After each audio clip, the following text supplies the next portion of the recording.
Hello दोस्तों, स्वागत है आपका संतोष स्टडीज एकेडमी में। हम लोग आज सीटेट से संबंधित पर्यावरण अध्ययन पेपर 1 का प्रीवियस ईयर क्वेश्चन सॉल्व करेंगे। आज की क्लास में हमने 30 प्रश्नों को लिया है और इन सभी प्रश्नों के उत्तर आपको देना है। अंत में जितने उत्तर सही होते हैं उतने कमेंट बॉक्स में बताना है। चलिए क्लास की शुरुआत करते हैं। आज प्रश्न है, हमारे देश के किसी एक भाग के अधिकांश व्यक्ति अपने घरों के आंगन में टैपियोका और नारियल उगाते हैं। इनका उपयोग करके स्वादिष्ट भोजन तैयार करते हैं। ऑप्शन ए है केरल, ऑप्शन बी है गोवा, ऑप्शन सी है असम, ऑप्शन डी है आंध्र प्रदेश। इसका सही जवाब बताइए। इसका सही उत्तर हो जाएगा ऑप्शन ए, केरल के लोग नारियल के तेल में बनी हुई करी और टैपियोका खाते हैं। ये इसका सही उत्तर है। अगले प्रश्न पर चलते हैं। अगला प्रश्न है, पक्षियों की उस प्रजाति का नाम क्या है जिसमें नर पक्षी अनेक सुंदर घोंसले बनाते हैं और मादा पक्षी उनमें से केवल एक घोंसला चुनते हैं और उसमें अंडे देते हैं। ऑप्शन ए है कलचिड़ी, बी है शकरखोरा, सी है दर्जिन चिड़िया, डी है बया। इसका सही जवाब बताइए। इसका सही उत्तर हो जाएगा ऑप्शन डी, बया। डी इसका सही उत्तर है। अगले प्रश्न पर चलते हैं। अगला प्रश्न है कि डॉक्टर ने किसी एक व्यक्ति को प्रतिदिन दवाइयों के साथ हरे पत्तेदार सब्जियां, आंवला और गुड़ खाने का सुझाव दिया है। यह व्यक्ति कोई रोगी होना चाहिए जो पीड़ित है। ऑप्शन ए है एनीमिया से पीड़ित है, बी है बुखार से, सी है मलेरिया से और डी है मियादी बुखार से। इसका सही उत्तर बताइए। इसका सही उत्तर हो जाएगा ऑप्शन ए, एनीमिया से। एनीमिया से पीड़ित व्यक्ति में ब्लड की कमी हो जाती है और ब्लड की कमी को पूरा करने के लिए लौह तत्व को भोजन में सम्मिलित किया जाता है। तो हरेदार पत्तियां, आंवला और गुड़ से लौह तत्व मिलता है जो ब्लड को बनने में सहायता करता है। इसका उत्तर हो जाएगा ऑप्शन ए, ये सही जवाब है। अगले प्रश्न पर चलते हैं। अगला प्रश्न है, ब्रांज एक मिश्र धातु है जिसके प्रमुख संघटक है। ऑप्शन ए है सीसा और टिन, ऑप्शन बी है कापर और टिन, ऑप्शन सी है कापर और जिंक, ऑप्शन डी है एल्यूमिनियम, कापर और टिन। इसका सही जवाब बताइए। इसका सही उत्तर हो जाएगा ऑप्शन बी, कापर और टिन मिलकर क्या बनाते हैं, कांसा बनाते हैं। और तांबा और जिंक मिलकर क्या बनाते हैं, ये पीतल बनता है। इससे बी इसका सही जवाब है। अगले प्रश्न पर चलते हैं। अगला प्रश्न है, किस वर्ष भुज में भूकंप आया था जिसमें कम से कम 1000 लोगों की मृत्यु हो गई थी। ऑप्शन ए है 2000 में, बी है 2001 में, सी है 2002 में, डी है 2004 में। इसका सही जवाब बताइए। इसका सही उत्तर हो जाएगा ऑप्शन बी, 2001 में गुजरात के जो है भुज क्षेत्र में भूकंप आया था जिसमें हजारों की संख्या में लोग मारे गए थे। बी इसका सही उत्तर है। अगले प्रश्न पर चलते हैं। अगला प्रश्न है कि हमारे देश की राजधानी की स्थिति के सापेक्ष हिमाचल प्रदेश की राजधानी शिमला और मध्य प्रदेश की राजधानी भोपाल क्रमशः स्थित है। हम सब पहले मैप बनाएंगे।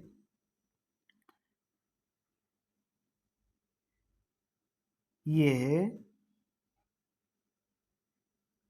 भारत का मैप।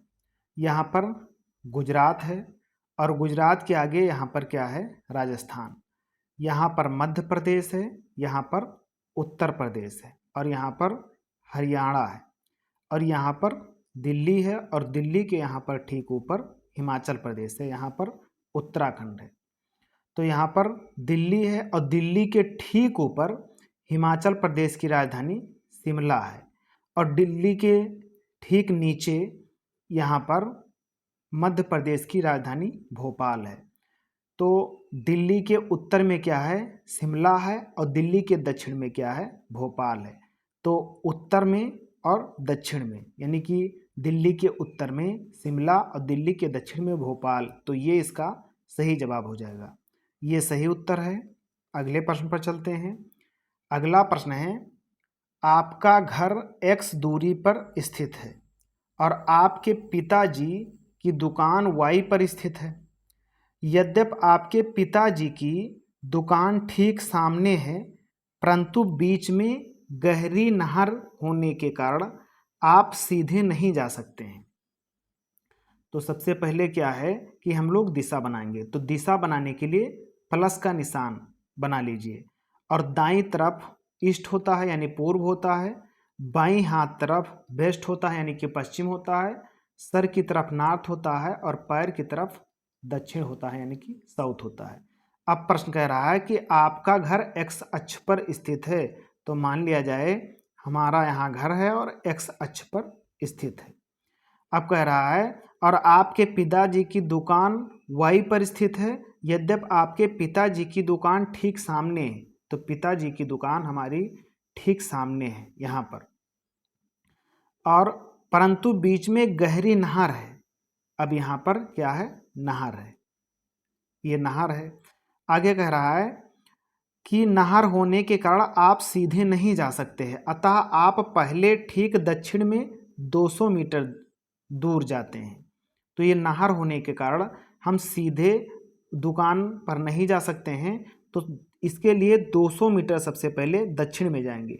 तो दक्षिण कहाँ है, नीचे की तरफ। तो नीचे की तरफ 200 मीटर दक्षिण में गए। अब कहता है कि और फिर ठीक पूर्व में 150 मीटर लंबा पुल का पार करते हैं। पूर्व कहाँ है, पूर्व इधर है यानी कि इधर की तरफ। तो पूर्व की तरफ चलेंगे 150 मीटर, कितना, 150 मीटर पूर्व की तरफ चले। अब कह रहा है कि इसके पश्चात आप ठीक उत्तर में 200 मीटर दूरी चलकर, तो ठीक उत्तर में, उत्तर ऊपर की तरफ है तो ऊपर की तरफ हम 200 मीटर चलेंगे। तो 200 मीटर चलेंगे तो हम कहाँ पहुँच जाएंगे, ये 200 मीटर यहाँ आए हैं तो 200 मीटर यहाँ जाएंगे, तो ये और ये दूरी बराबर है, तो इसके ठीक सामने ही यहाँ पहुँच जाएंगे।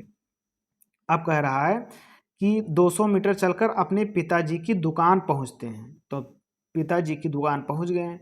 अब कह रहा है कि वाई के सापेक्ष आपके घर की निम्नतम दूरी उसकी दिशा है क्रमशः, किसके सापेक्ष, वायु के सापेक्ष, यानी कि यहाँ पर वाई है, वाई के सापेक्ष यहाँ पर हमारा एक्स घर था, तो इसके किस दिशा में है, वाई के किस दिशा में है, तो वाई के ये पश्चिम दिशा में, इधर पश्चिम है, तो ये वाई के एक्स किस दिशा में है, पश्चिम दिशा में है। और दूरी कितनी है, देखिए यहाँ पर दूरी, अब ये और ये दूरी 200 मीटर है, तो ये भी दूरी समान हो जाएगी, यानी कि ये 150 मीटर है तो ये भी 150 मीटर होगा।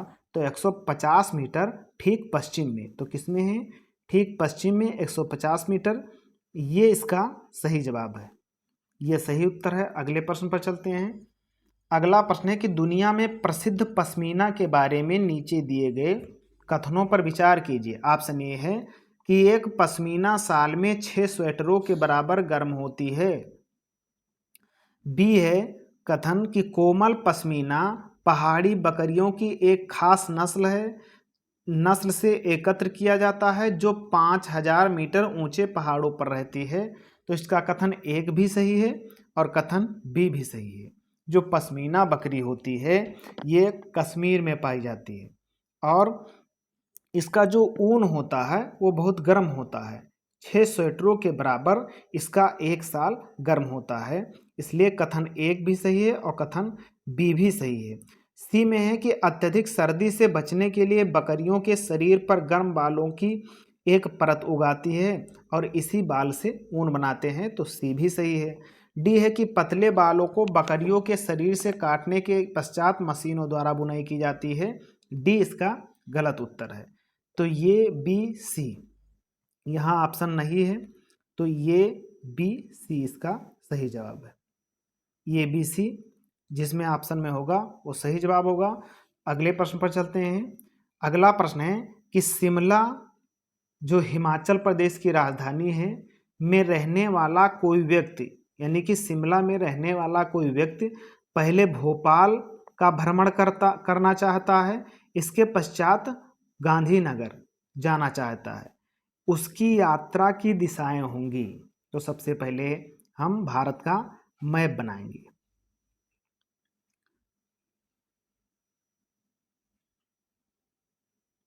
ये है अपने भारत का मैप। ये है मैप। अब कह रहा है कि सबसे पहले हिमाचल प्रदेश। देखिए यहाँ पर गुजरात है और यहाँ पर राजस्थान है और राजस्थान के बाद यहाँ पर मध्य प्रदेश है। यहाँ पर उत्तर प्रदेश है, यहाँ पर दिल्ली है, यहाँ पर उत्तराखंड है और यहाँ पर हिमाचल प्रदेश है। और यहाँ पर हिमाचल प्रदेश की राजधानी शिमला है। और शिमला से कोई व्यक्ति चलता है, तो शिमला से कोई व्यक्ति चलता है, सबसे पहले कहाँ आता है? मध्य प्रदेश की राजधानी भोपाल। तो भोपाल कहाँ है? यहाँ पर भोपाल है। तो नीचे की तरफ आएगा, यानी कि शिमला के दक्षिण की तरफ क्या है? भोपाल है। तो सीधे दक्षिण में आएगा तो क्या मिलेगा? भोपाल मिलेगा। अब भोपाल से कहाँ जाना है? कि भोपाल से गांधीनगर, जो गुजरात में है, जाना चाहता है। गुजरात यहाँ है, तो भोपाल के ठीक पश्चिम में गुजरात की राजधानी गांधीनगर है यहाँ पर। तो किधर जाएगा? वह ठीक पश्चिम में जाएगा। तो शिमला से चलेगा तो सबसे पहले दक्षिण में आएगा भोपाल, फिर चलेगा तो पश्चिम में जाएगा गांधीनगर। तो दक्षिण और पश्चिम इसका सही उत्तर हो जाएगा। दक्षिण इसके पश्चात पश्चिम की ओर किसमें है? सी में है। तो सी इसका सही उत्तर होगा। सी सही जवाब है। अगले प्रश्न पर चलते हैं। अगला प्रश्न है कि हमारे देश के किस राज्य या केंद्र शासित प्रदेश की सीमा अरब सागर से लगती है? ऑप्शन ए है आंध्र प्रदेश, बी है कर्नाटक, सी है पुदुचेरी और डी है पश्चिम बंगाल। तो सबसे पहले हम मैप बनाएंगे।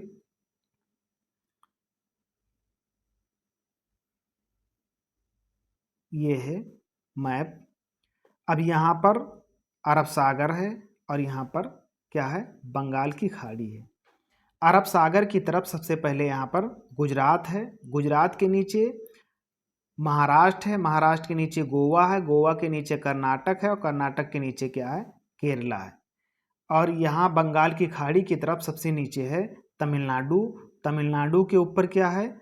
आंध्र प्रदेश, फिर है उड़ीसा और यहाँ पर है पश्चिमी बंगाल। तो सबसे ऊपर पश्चिमी बंगाल, फिर उड़ीसा, फिर आंध्र प्रदेश और तमिलनाडु।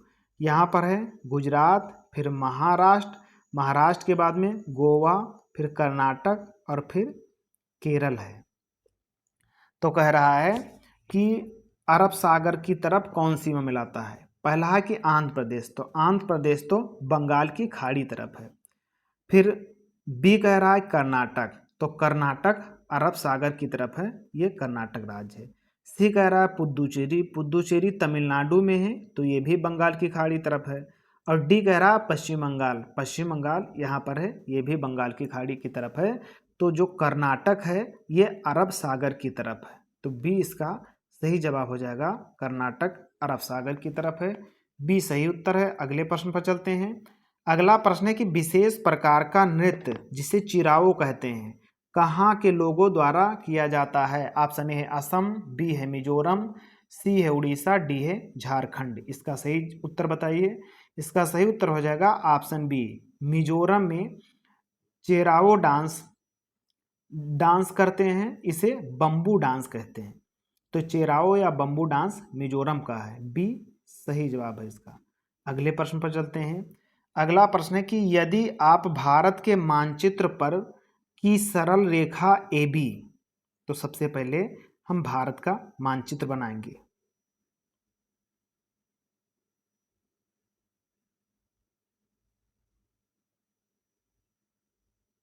ये है भारत का मानचित्र। अब यहाँ क्या कह रहा है कि यदि आप भारत के मानचित्र पर सरल रेखा AB कोलकाता, पश्चिम बंगाल की राजधानी जो बिंदु ये पर है। अब यहाँ पर सबसे नीचे क्या है?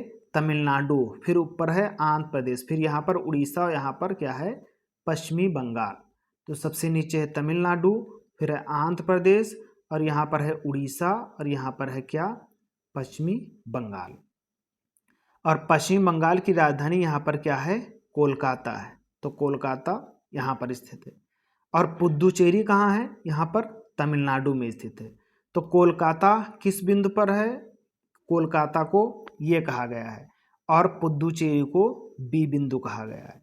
आगे पढ़ते हैं कि कोलकाता जो बिंदु ये पर है और पुद्दुचेरी जो बिंदु बी है तक खींचे जाते हैं, तो बिंदु बी के सापेक्ष बिंदु ये किस दिशा में है? यानी कि एक शहर है कोलकाता, दूसरा है पुद्दुचेरी।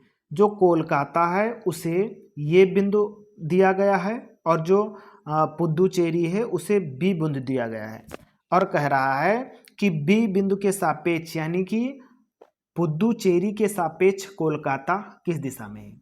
तो हमें पुद्दुचेरी के सापेक्ष ज्ञात करना है। जिस का जहाँ पर ज्ञात करना होगा वहाँ हम सब प्लस का निशान बना लेंगे। जब प्लस का निशान बनाएंगे, ऊपर की तरफ नॉर्थ है, नीचे की तरफ दक्षिण है और दाहिने की तरफ पूरब है और बाएं की तरफ पश्चिम है। अब देखेंगे किस दिशा में है। यहाँ है कोलकाता ये बिंदु पर, तो कोलकाता किस दिशा में होगा? इस दिशा में होगा। और ये कौन सी दिशा है?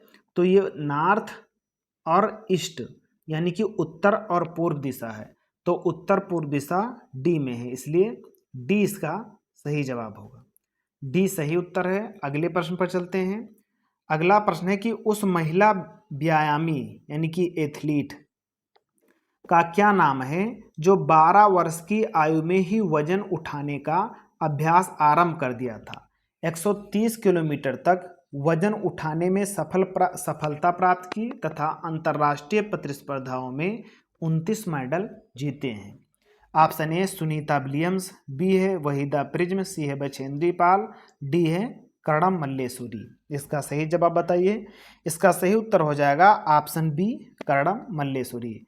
कर्णम मल्लेश्वरी आंध्र प्रदेश की हैं। इन्होंने अंतर्राष्ट्रीय प्रतिस्पर्धा में 19 मेडल जीते हैं। और कर्णम मल्लेश्वरी क्या है? एक भारोत्तोलक। क्या है? भारोत्तोलक है। तो इसका सही जवाब हो जाएगा ऑप्शन डी। डी इसका सही उत्तर है। सुनीता विलियम क्या है? ये अंतरिक्ष यात्री हैं। बछेंद्री पाल क्या है? ये पर्वतारोही हैं। तो अगले प्रश्न पर चलते हैं। अगला प्रश्न है कि किस पर्यटक ने एर्नाकुलम टाउन से बड़ोदरा जाने के लिए 10 नवंबर 2001 को ट्रेन में प्रवेश किया। ट्रेन एर्नाकुलम टाउन से 22:40 पर चली और 12 नवंबर 2021 को 14:10 पर बड़ोदरा पहुंची। यदि इन दोनों शहरों के बीच रेलवे स्टेशन की बीच की दूरी कितना है? 1896 किलोमीटर है। तो पर्यटन की यात्रा के समय ट्रेन की औसत चाल बताइए। हमें इसमें क्या बताना है? औसत चाल बताना है। औसत चाल का सूत्र क्या होता है? तो सामान्य रूप से चाल का सूत्र होता है डिस्टेंस बटे टाइम, यानी कि स्पीड बराबर डिस्टेंस बटे टाइम, यानी कि चाल बराबर दूरी बटे समय। और जब हमें औसत चाल निकालनी होती है तो औसत चाल बराबर हो जाएगा कुल दूरी बटे कुल समय। तो हम सबसे पहले कुल दूरी निकालेंगे। तो कुल दूरी हमें ज्ञात है। कुल दूरी कितना है? 1896 किलोमीटर कुल दूरी दिया हुआ है। अब हमें क्या निकालना है? कुल समय निकालना है। तो समय हम निकालेंगे। कह रहा है कि 10 नवंबर 2021 को ट्रेन में प्रवेश किया और एर्नाकुलम टाउन से 22:40 पर चली। कब चली? 10 नवंबर को। तो 10 नवंबर को कहाँ पर चली? सॉरी, यहाँ से नहीं, यहाँ से लगाएंगे। 10 नवंबर को चली कहाँ तरफ? बड़ोदरा। और 12 नवंबर को, यहाँ पर 12 नवंबर 2021 को 14:10 पर बड़ोदरा पहुँच गई। 10 नवंबर को चली है और 12 नवंबर को कहाँ है? पहुँच गई है। कहाँ पर? बड़ोदरा। तो 10 नवंबर को चली, 12 नवंबर को पहुँची, यानी कि 11 नवंबर को भी चली होगी। तो 3 दिन चली है। 10 नवंबर, 11 नवंबर और 12 नवंबर, और इसके बाद 12 नवंबर को चलकर पहुंच गई। 10 नवंबर को कितने बजे चली है? 22:10 पर। तो 22:40 दिया हुआ है, तो 22:40 पर 10 नवंबर को चली है। अब 22:40 पर 10 नवंबर को चली, तो मान लिया जाए कि 11 नवंबर को 22:10 पर कितना समय हो जाएगा? 22:40 पर 11 नवंबर को कितना समय हो जाएगा? 24 घंटे। कितना? 24 घंटे, क्योंकि जितना यहाँ समय दिया हुआ है उतने समय पर यहाँ ले जाएंगे तो कितना हो जाएगा? 24 घंटे। अब 11 नवंबर तक 22:40 तक हमें टाइम ज्ञात हो गया। 10 नवंबर से 11 नवंबर के बीच 22:40 तक कितना समय लगा? 24 घंटे लगा। अब हमें 11 नवंबर में अभी कुछ समय बाकी है, क्योंकि जब 24 बज जाएगा तभी 11 नवंबर का पूरा समय समाप्त होगा। तो 22:40 से 24 बजने में कितना समय लगेगा? अगर जो 20 मिनट जोड़ देंगे तो 23 बज जाएगा, तो 20 मिनट ये हो गए, और 23 में 1 घंटा जोड़ देंगे तो 24 घंटा हो जाएगा। यानी कि 1 घंटा 20 मिनट यहाँ समय और बच रहा है, तो 1 घंटा 20 मिनट समय हो गया। अब हमें 10 नवंबर 11 नवंबर का समय ज्ञात हो गया। अब हम आते हैं 12 नवंबर पर। 12 नवंबर को 14:10 पर बड़ोदरा पहुंची, यानी कि वो 12 नवंबर को कितना चली? 14:10, यानी कि 14 घंटा और 10 मिनट 12 नवंबर को चली। अब कुल टाइम हम जोड़ लेंगे। सबसे पहले कितना दिया हुआ है? 24 घंटा, तो 24 घंटा। फिर दिया हुआ है 1 घंटा 20 मिनट, तो 1 घंटा 20 मिनट। फिर दिया हुआ है 14 घंटा 10 मिनट, तो 14 घंटा 10 मिनट। अब इसको जोड़ लेते हैं, तो यहाँ हो जाएगा 0 2 1 3, फिर 4 1 5 4 9 और 2 1 3, यानी 39 घंटा 30 मिनट कुल समय हो जाएगा। 39 घंटा 30 मिनट को हम क्या कह सकते हैं? 39.5 घंटा, यानी कि 39 सही 1/2, 39 सही 1/2, 39.5 घंटा।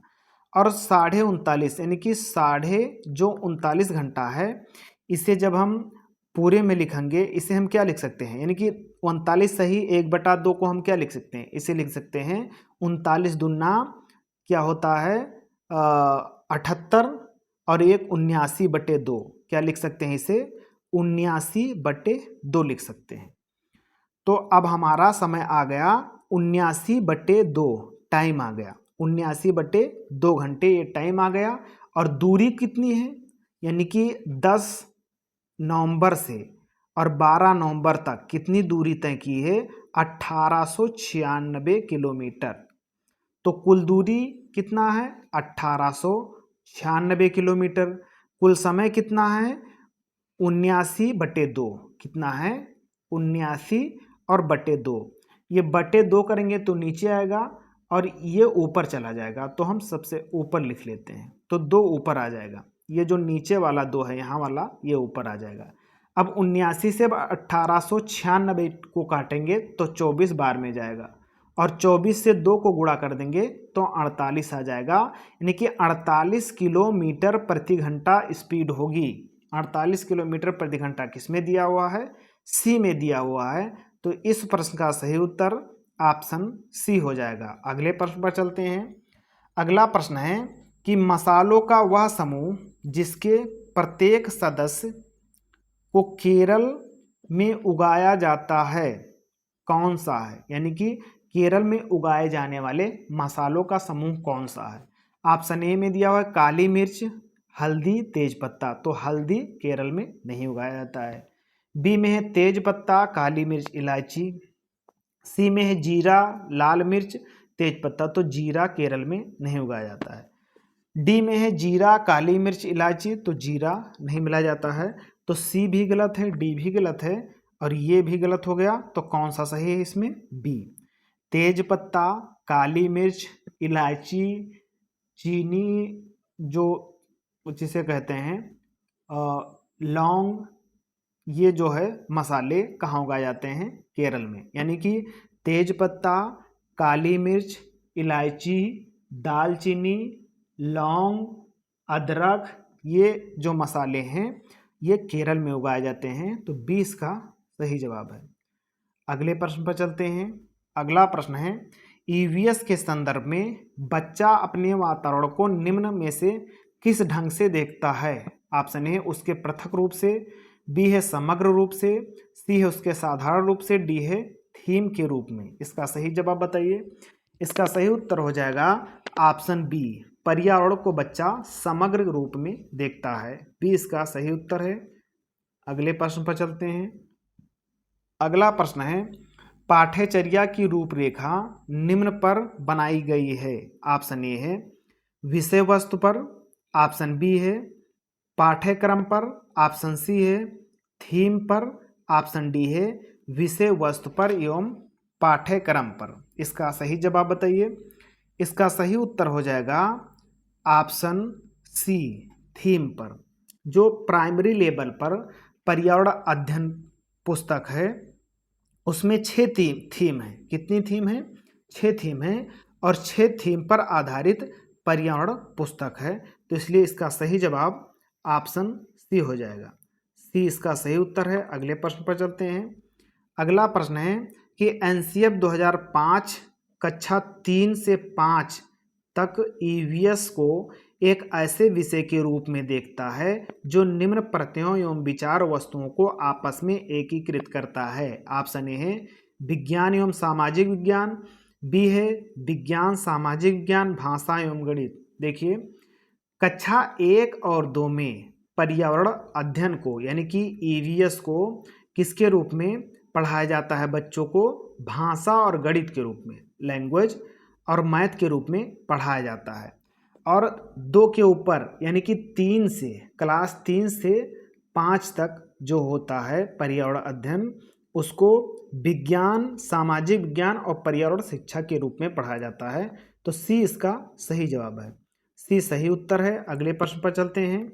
अगला प्रश्न है कि बहुकक्षा क्या है कि एक ईवीएस की अध्यापिका को अपनी ईवीएस की कक्षा में निम्न में से किन चुनौतियों का सामना करना पड़ सकता है? ऑप्शन ए है कक्षा के बहुसांस्कृतिक आयाम, बिल्कुल ये सामना बिल्कुल करना पड़ सकता है कि एक कक्षा में बहुत सारे कल्चर के बच्चे बैठे हो सकते हैं। तो ये सही कथन है। बी है प्रत्येक विद्यार्थी की भावनाएं, ये भी कथन सही है कि जो भी विद्यार्थी बैठे होंगे सबकी भावनाएं अलग अलग होगी।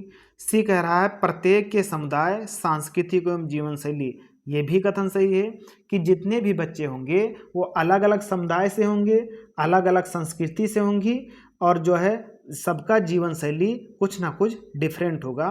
तो सी भी सही है। डी में है कक्षा में अनुशासन तथा उसकी व्यवस्था। कक्षा में अनुशासन तो होना ही नहीं चाहिए क्योंकि बाल केंद्रित शिक्षा में अनुशासन नकारात्मक है, इसलिए डी गलत हो जाएगा। तो ये बी सी ये तीनों सही हो जाएंगे और ये बी सी जिसमें सही होगा वो सही जवाब हो जाएगा। ए बी सी किस में है? डी में है। तो इसका उत्तर हो जाएगा डी। डी इसका सही उत्तर है। अगले प्रश्न पर चलते हैं। अगला प्रश्न है कि प्राथमिक स्तर पर ईवीएस पढ़ाने का सबसे उपयुक्त लक्ष्य है। ऑप्शन ए है ईवीएस के विभिन्न प्रत्ययों के वर्णन एवं परिभाषा विकसित करना, बी है अपने वातावरण का अन्वेषण करने के लिए विद्यार्थियों को पर्याप्त मौके देना। तो जिसमें विद्यार्थी जो है करके सीखने सिद्धांत पर हो उसे पूरी स्वतंत्रता दी जाए, उसे करने के लिए पूरा अवसर दी जाए, वो उसी के हिसाब से जो है बच्चा अधिक से अधिक सीखेगा। तो इसका सही जवाब हो जाएगा ऑप्शन बी। तीसरा यानी कि सी और डी ऑप्शन इसमें नहीं है। तो इसका सही जवाब कौन सा हो जाएगा? बी। बी इसका सही उत्तर है। अगले प्रश्न पर चलते हैं। अगला प्रश्न है कि ईवीएस के पाठ्यचर्या में परिवार एवं मित्र क्या है? ऑप्शन ए है थीम है, बी है उप थीम है, सी है विषय वस्तु है, डी है पाठ्यक्रम है। इसका सही जवाब बताइए। इसका सही उत्तर हो जाएगा ऑप्शन ए, थीम है परिवार एवं मित्र। यानी कि जो प्राथमिक स्तर पर ईवीएस है, प्राथमिक स्तर पर ईवीएस में 6 थीमें हैं। ये 6 थीमें कौन कौन सी हैं? सबसे पहले थीम है परिवार और मित्र, दूसरा है आवास, तीसरा है भोजन, चौथा है जल, पांचवा है यात्रा, छठा है हम चीज़ें जो बनाते हैं। तो इन 6 थीमों पर आधारित है प्राथमिक लेवल पर पर्यावरण अध्ययन की पुस्तक। तो ये इसका सही जवाब है, ये सही उत्तर है। अगले प्रश्न पर चलते हैं। अगला प्रश्न है कि अर्थपूर्ण ईवीएस की शिक्षा संभव हो सकती है यदि ऑप्शन ए विद्यार्थियों के स्थानीय अनुभव विद्यालय के अनुभवों से संबंधित हो, बी है विद्यालय के ज्ञान प्रयोग ज्ञान की रचना के लिए किया गया हो, सी है कि विद्यार्थियों के स्थानीय अनुभव को उचित महत्व न दिया जाए। अब स्थानीय अनुभव को उचित महत्व न दिया जाएगा तो बच्चा नहीं सीख पाएगा उतनी बेहतर से। डी में है कि प्रशिक्षित ईवीएस के शिक्षकों अनुभवों का प्रयोग किया गया हो, तो ये भी गलत है, यानी कि सी भी गलत है, डी भी गलत है और इसका सही जवाब हो जाएगा ऑप्शन ए कि विद्यार्थियों के स्थानीय अनुभव को विद्यालय के अनुभवों से संबंधित हो, तो ये इसका सही उत्तर हो जाएगा। ये सही जवाब है, बी भी इसका गलत है, ये सही उत्तर है। अगले प्रश्न पर चलते हैं। अगला प्रश्न है कि ईवीएस की शिक्षा में शिक्षकों द्वारा किए गए क्रियाकलापों के पश्चात प्रामाणिक एवं अर्थपूर्ण शिक्षा हेतु होना चाहिए। यहाँ पर स्पेस दिया हुआ है, क्या होना चाहिए अर्थपूर्ण शिक्षा हेतु? विचार विमर्श यानी कि डिस्कशन, सी है क्रियाकलापों की सूची, सी है क्रियाकलापों के चरण याद करना और डी है क्रियाकलापों की पुनरावृत्ति करना। तो इसका सही उत्तर हो जाएगा ऑप्शन ए कि विचार विमर्श जो अर्थपूर्ण शिक्षा है तो विचार विमर्श होना चाहिए, ये इसका सही उत्तर है। अगले प्रश्न पर चलते हैं। अगला प्रश्न है कि ईवीएस कक्षाओं में सामूहिक गतिविधियों द्वारा सीखने को बढ़ावा दिया जाता है क्योंकि यह सहपाठी अधिगम उपलब्ध कराती है, बी है यह विद्यार्थियों में सामाजिक आदान प्रदान का सुधारती है, सी है यह विद्यार्थियों में सहपाठी एवं सामाजिक अधिगम उपलब्ध कराती है और डी में क्या दिया हुआ है कि विद्यार्थी केवल सामूहिक शिक्षा की मांग करते हैं। इसका सही जवाब बताइए। इसका सही उत्तर हो जाएगा ऑप्शन सी, यह विद्यार्थियों में सहपाठी एवं सामाजिक अधिगम उपलब्ध कराती है, सी इसका सही जवाब है। अगले प्रश्न पर चलते हैं। अगला प्रश्न है कि निम्नलिखित में से क्या ईवीएस के अधिगम में प्रक्रिया कौशल को चिन्हित करता है? ऑप्शन ए है वर्गीकरण, बी है वर्णन, सी है कथन, डी है स्मरण। इसका सही उत्तर बताइए। इसका सही उत्तर हो जाएगा ऑप्शन ए क्लासिफिकेशन यानी वर्गीकरण, ये इसका सही उत्तर है। अगले प्रश्न पर चलते हैं। अगला प्रश्न है कि ईवीएस की शिक्षा में शिक्षकों द्वारा अभिभावकों समुदाय की भागीदारी को बढ़ावा देने का सबसे उपयुक्त उद्देश्य है। ऑप्शन ए है शिक्षक को विद्यार्थी की सामाजिक सांस्कृतिक पृष्ठभूमि को जानने का अवसर देना चाहिए, बी में है कि राष्ट्र की नीतियों की प्रस्तावना का पालन करना चाहिए। अब राष्ट्र की रणनीति ये थोड़ा हाई लेवल नहीं हो गया प्राथमिक बच्चों के लिए, तो बी गलत हो जाएगा। सी में है कि विद्यालय में अनुशासन बनाए रखना, अनुशासन भी गलत है। बाल केंद्रित शिक्षा में जो शिक्षक होता है एक मित्र और सहयोगी के रूप में होता है, इसलिए अनुशासन तो बिल्कुल नकारात्मक है, तो बी सी इसका गलत हो जाएगा अनुशासन वाला। डी में दिया विद्यार्थियों को जानना तथा उनकी शिक्षा में उनका मार्गदर्शन करना, तो डी भी उतना उपयुक्त उत्तर नहीं है, बी हाई लेवल है। तो ये इसका सही जवाब हो जाएगा कि शिक्षक विद्यार्थियों की सामाजिक सांस्कृतिक पृष्ठभूमि को जानने का अवसर देना, ये इसका सही जवाब है। अगले प्रश्न पर चलते हैं। अगला प्रश्न है कि प्राइमरी स्तर पर ईवीएस कक्षाओं की चुनौती व विषय समस्याओं को भली प्रकार संबोधित निम्न द्वारा किया जा सकता है। ऑप्शन ए है व्याख्यान एवं विचार विमर्श, बी है मुक्त वाद विवाद, सी है व्याख्यान एवं प्रदर्शन विधि, डी है विचार विमर्श के उपरांत वाद विवाद। इसका सही उत्तर बताइए। इसका सही उत्तर हो जाएगा ऑप्शन डी, डिबेट करने के बाद क्या होना चाहिए, विचार विमर्श हो जाएगा, होना चाहिए। तो इसका डी सही उत्तर है, डी सही जवाब है। अगले प्रश्न पर चलते हैं। अगला प्रश्न है कि ईवीएस में बच्चों के सीखने का गुणात्मक आकलन निम्न द्वारा किया जा सकता है। किसकी बात कर रहा है, गुणात्मक आकलन की। ऑप्शन ए है बच्चों के विचारों का अभिलेख अवलोकन की रिपोर्ट्स तैयार करना, बी है प्रक्रिया कौशल का अवलोकन करना, सी है कागज पेंसिल टेस्ट करना, डी है उपलब्धि टेस्ट करना। यहाँ पे क्या लगा हुआ है? टेस्ट शब्द। सी और डी में टेस्ट शब्द। टेस्ट से क्या होता है कि कागज पेंसिल टेस्ट, उपलब्धि टेस्ट, ये दोनों क्या हैं? मात्रात्मक कौशल हैं। क्या है?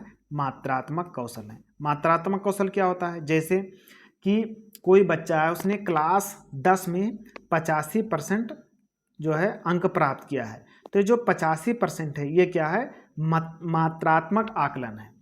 और ये कह दिया जाए कि जो बच्चा है वो 85% पाया है और इसके बाद उसको ज्ञान कितना है? 85% का जो ज्ञान है वो गुणात्मक आकलन हो गया।